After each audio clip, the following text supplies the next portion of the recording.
usiku wa kuamkia leo nilikuwa na usiku tulivu kweli kweli, hasa kwa tafakari wanaume. Okay.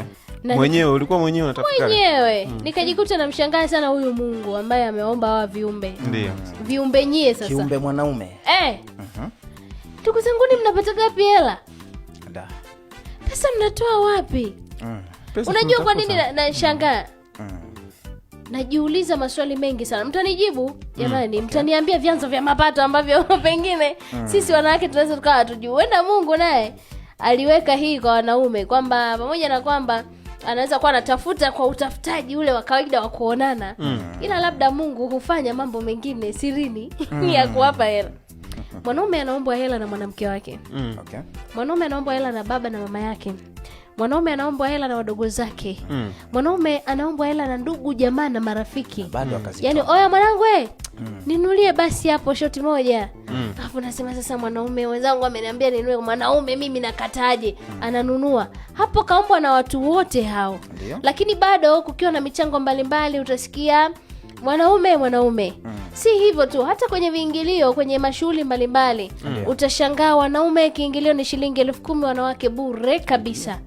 Lakini utashangaa pia hata nguo za wanaume wanazovaa ni ghali kweli kweli ukilinganisha na za kwetu.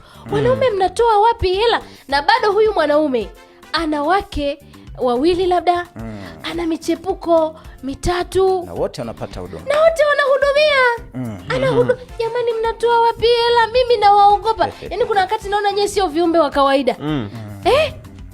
Mnatoa wapi hela? Mnatoa wapi hela?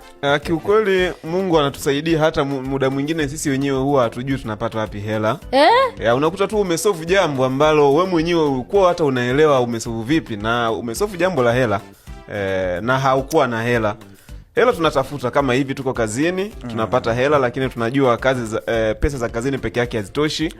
Lakini kiukweli tunatafuta kwa sababu ukishaumbwa mwanaume umeumbwa na akili ya asili kabisa ile. Kwa hiyo nataka nikwambie kwamba Shani, pesa tunatafuta. Yaani tunaweza tusiseme hapa vyanzo moja kwa moja vya mapato yetu, lakini pesa tunatafuta. Hata sisi huwa tunajishangaa muda mwingine tunawezaje. Hamuelewi. Mimi binafsi huwa najishangaa.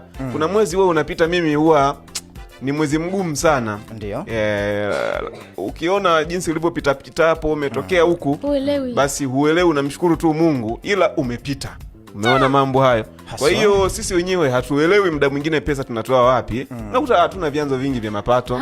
Tunafanya kazi kama weshani unavyofanya, lakini bado tunahudumia hivyo hiyo matawi yote ambayo umeyasema, wazazi, wanawake zetu, ndugu zetu kina Kitangala, anakuambia oya mwanangu nitoe 2,000 nibetie. Unabidi umpe kwa sababu naye huwa anakupa, unampa. Kwa hiyo kama hivyo, lakini tunamshukuru Mungu, maisha yanaenda. Mna hela sana wanaume. 88.5 Shamba FM.